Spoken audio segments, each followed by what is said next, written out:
Welcome to Ready Layer 2 with me, Get.Small. This is a podcast for the founders, innovators, and experimenters building the future of Web3 on Arbitrum. Hey everybody, we're back with part 2 of our interview with Zander from Animus Labs. Zander, welcome back. Appreciate it, man. Appreciate it. Thanks for having me back. Yeah, so we're going to talk now about SmithyDAO. So the previous episode for the listener was all about finding and picking a dev shop to help you build a Web3 game. So do go check that out. This episode, we're going to come back. We're talking specifically about SmithyDAO, a project that has a community built around it. Everybody was excited. Then it went away and everybody was sad. And now Animus Labs is bringing it back and everybody's excited again. So we're going to talk through that whole process. So Zander, how did you guys first get involved with SmithyDAO? So originally, we were building and developing a game for another studio. And one of the members that was working already for SmithyDAO got in contact with one of our developers, and they got to talking and found out that SmithyDAO wanted to create a bigger game, something larger. And this particular developer knew that we were already a dev studio who had the capability of being able to create something larger. So he reached out to us and said, hey, would you guys be interested in building for this project called SmithyDAO? And we jumped at the opportunity. It was exciting. It's a larger community platform than some of the other projects that we were already building. So for us, it was almost a no-brainer. Mm-hmm. And so we came on, we started developing for the previous team that was running SmithyDAO, just to try to get them to a point that they could showcase this game and people could go and play it and get excited about what's to come. And that's what we did. So we hit the ground running. We decided to build a dungeon crawler and help revamp some of the card crawler that already existed. And some of the people that may listen to this may remember what the dungeon crawler was. It was a fun. You run through, you kill monsters and that are spawning by waves. And as you're killing the monsters, you're leveling up and you get these cards, and you take the cards and you add it to your stats, and that allows you to progress further and further into the waves. This game was pretty fun. We actually were able to have Eli from Arbitrum Foundation showcase and Twitch stream the game. Oh, nice. So the review of the game was actually a lot of fun. A lot of people loved it. They had fun playing it. And as the group and the team that were running SmithyDAO prior went to launch their NFTs of the characters, the Smithsonians, the mint didn't do very well. There's probably a number of reasons what went wrong. I don't want to point fingers at one particular problem or another, but the mint didn't go well. And due to that, they didn't have enough funds to continue developing. When you say it didn't go well, you just mean it wasn't well sold. It wasn't well sold, correct. They didn't sell many Smithsonian characters. Could have been too expensive. Maybe the way they decided to mint them out didn't work out. I don't want to put a specific on it. It just didn't go well. They didn't sell enough of them. And due to that, they didn't have enough funds to pick us up and continue development. So they decided that it might be best if they just close up shop. Okay. So obviously it was a sad day for the community, a sad day for a big treasure project that was one of the originals to be around. It was a particularly sad day. Sadly, they didn't come to us and ask us if we would like to try to take it over prior to their announcement, which I think would have then you wouldn't have had this pitfall where a lot of people were very sad about what happened and then in turn get happy because we picked it up. Right? Sadly, they could have give us that option or choice to take it over prior to closing it down. But they made the decision, and that's okay. That was their decision to make, that they were going to close shop. And our lead developer, he came to the group and was like, guys, I want to build Smithy. Like, I want to keep building it. I loved working on it. I loved the idea of the game. And I want to do a lot with it. Like more than any Web3 game has out here. And as a team, we're all thinking, we're like, hey, there's really no money coming in from this. But there can be if we do it right. We decided, hey, why not just take the project over, let the community know, listen, Animus was building the games before, and we're going to continue to build the game. We're going to take the entire project over from A to Z, and we're going to revamp this thing. So what we did is 2 months ago now, we went back to the drawing board, said, okay, these are the 2 mini games that exist right now. How can we expand this into a more immersive world? How can we create this into an entire game loop and make people really feel like they're getting value out of playing this game? So we hit the ground running, and we drew up what was going to be the V2 white paper. The white paper has been out for a little over a month and a half now, I think, maybe 2 months. And it's given everybody a chance to see what our vision is as far as SmithyDAO is concerned and how we can reshape what was to what will be. And I'm really excited about it. I think that people are excited about it. Community's quieter, but they've been waiting a long time. Hmm. We know they've been waiting a long time and they just want something. So once they can start seeing some of the work come to light and they can see what we've been building, I can see the community really turning around and really starting to have something to be really excited about. And we're really close. We're getting really close to being able to like release and show the community what we've been working on. Very nice. So tell me about the initial announcement when you did that. I saw people are like, "Hooray, SmithyDAO's coming back!" But was it like you said? It's been quiet since then. So was it excitement, just that something's happening? Is it excitement, but I'll believe it when I see it? Is it like what do you think is the real sentiment out there? So SmithyDAO's been around for so long. I think probably 60% of the sentiment is I'm excited and I'm glad that it's not gone. But until we see something of substance, I'm not all that excited. Yeah. Okay. They were definitely initially excited that we're taking it over, right? Because now the product's not dead. Right. Their Yep. money's not just completely gone. They weren't rug pulled, none of that. Yep. So I think there was some initial excitement. We've had an announcement come out after, but it's just to keep people on the loop. We're trying to be as transparent as Right. possible. It's probably been a few weeks since we've had a major announcement, just because we're really trying to pound at it. We're really trying to have something of substance to look at. Yep. And we're trying to get this website back up and running so people can get onto it and feel SmithyDAO again. Okay. Is that the next thing that's coming? Is the revamped website? Yep. We want people to be able to log back in and be able to access the world of Smithonia. That will be the next major announcement. Okay, cool. Now I wasn't around for that game, or I haven't played that game since I was like, what does that mean? Am I going to be able to come on with my NFT, connect my wallet, and actually go in and do something, or what's the first pass going to give me? Yeah, so the legacy website that existed before, it was like a questing game that they had. We also had two mini games. There was a dungeon crawler and a card Yep. crawler. They all existed on different domains. So it was a little bit of a odd experience. in my Sure, honest had to hop opinion. around to find everything. Yeah, so what we want to do is bring that together Okay, and make it one cohesive experience. So the new website that will exist, you'll log in, you'll connect your wallet, and you'll be thrown into the world of Smithonia. And once you're in Smithonia, you'll be able to access the card crawler and the dungeon crawler, the original games that we created. Mhm. As soon as we go live, Nice. you'll be able to play those again. Okay.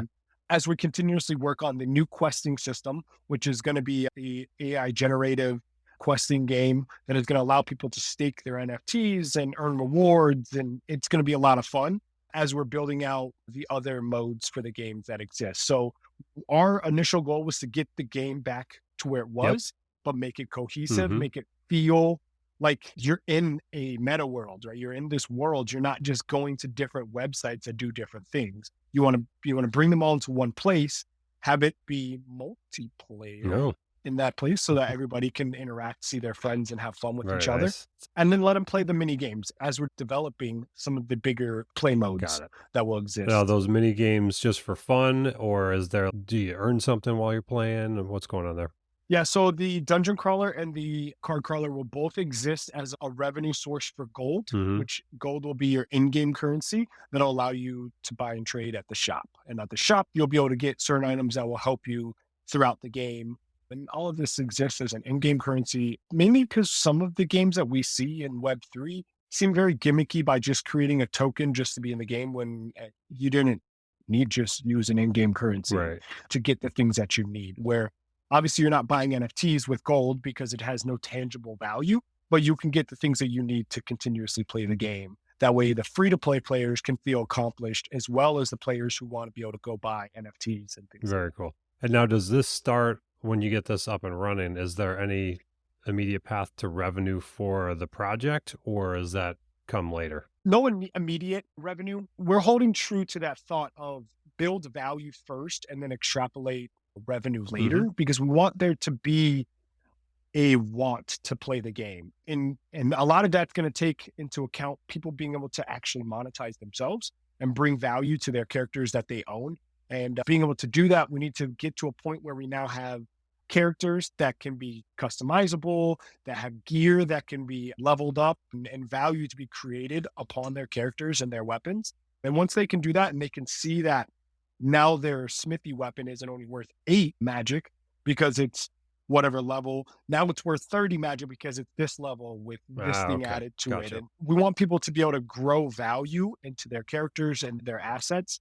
And then we'll look into ways to get a revenue generation going and things like that. Obviously, as people are buying and trading, that does give a form of revenue. Mhm. But as we currently sit, there's not a ton of volume going Sure. on with Smithy. And that mainly attributes to the fact that the game is just coming. Yeah, there's nothing back to do life. yet. So that does make a lot Yeah. of sense. Okay, that's good. That makes sense. So then, that's up and running. And then tell me more about what is the bigger picture game or the bigger vision that you guys are working on next. Yeah. So within the white paper, and I always turn people back to the white paper to have a good idea of what we're going to be doing in the future. Aside from the games, the mini games that exist, one of the bigger gameplay loops is going to be for the faction wars. And this faction wars is going to be this immersive map. And within this map, it's going to allow people to have a PvP/PvE experience. And what will happen is you'll take your character, say you have an orc, and that'll be your faction, right? So we 4 factions: humans, orcs, elves, and dwarves. Mhm. If you hold a legacy pass currently, one of the Smithy legacy passes, you're going to get all 4 of those. You're going to get one of each Oh, nice. of them because, the money was already spent. So going back to being able to give people value, they've already spent for this prior to us taking over. So what we wanted to do was give back, allow people to hold one of these characters if they'd like to buy more of them, they can, because there will be a potential need to do so later on. Mhm. So you'll get one of each of your factions if you hold the legacy pass. And if you don't, they're only going to cost you 5 magic. So it'll cost you maybe Okay, $5 that's not bad. Yeah. to get a character. Yeah. And we figured to make them nice and cheap so everybody can get into the game and it's not a huge barrier to entry. So with this faction wars, you'll take your faction character, say an orc, and you'll place it on the map. And within this map, it'll have 4 different regions where you'll start off. So let's say you start off at the very east coast of the map as an orc. Once you stake your character on the map, which stake is going to be an off-chain staking, it's not going to be an on-chain staking, but you'll stake your character onto the map, and that'll allow you to now compete for that hexagonal space. And once you're in that hexagonal space, you'll have to, similar to the dungeon crawler, have to beat a series of waves of monsters coming. Whoever gets the highest wave count will now own that hexagon. And what you'll try to do with your faction is bleed out over the map into other factions' territories okay. and try to take out their territories. So it's almost like a Risk or one Sure, of these other yeah. like map-based games where you're trying to take over territories. Obviously, you'll earn rewards. We're not going to feed into what you're going to earn currently. We'll let that to be dictated as we're starting to come out with more content for Yep. it. But there will be rewards given out to people that hold, say, the human faction owns most of the map. There'll be certain rewards that will go back to those players that are owning the hexagons. And every single month, the map will restart. That way, it doesn't just stay that way infinitely, where one faction is completely annihilating the entire map. Got it. So we'll start to reset the maps as they get Okay. filled up, and we'll let it just progress. So a little PvP, little PvE action going on there, because you won't particularly be going completely against other people, but you'll be battling for resources on this map. Okay, very cool. And what kind of timeline are you guys thinking about right now for that thing to start to come to life? So that we're looking at closer to the end of the year for that to come alive. In the meantime, we're really working on our networked lobby so we can get everybody back into this map, chatting and having a fun place to hang out outside of our Discord, as well as this questing system going up so that people can start staking their living weapons again and earning resources that way. And the resources will be used for the upgrading system that is coming to the weapons as well as gear. Okay, very cool. So what are you most excited about with this project? You're reviving like you said, an OG treasure project and restoring it for the community. What are you most excited about this as you look at, and where do you hope you can go with it? I think my favorite part that's going to come to this project is going to be the MOBA arena that we're going to create. I've always been a big fan of PvP player games and allowing people to come in and compete against each other.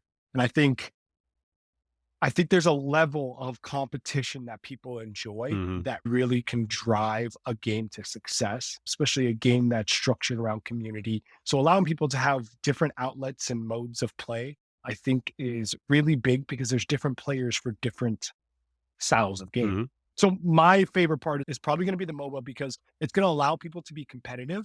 And whether that means we allow people to compete against each other for resources, I think maybe they can wager bones and coal and other resources that exist in the game upon matches. And that'll allow them to try to drive up some of these resource usage and things like that. And it also allows for people to have a place to express.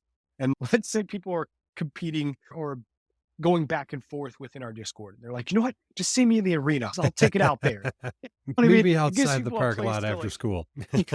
yeah, exactly. Or maybe we run tournaments, monthly tournaments, and allow people to come in and whoever wins takes home this big magic pot. And it gives a fun way to incentivize people being around and coming back to the game. I really do look forward. I think that's probably going to be my favorite part. Very nice. And now Especially since we could do 5v5s and things like that. yeah, no, that sounds awesome.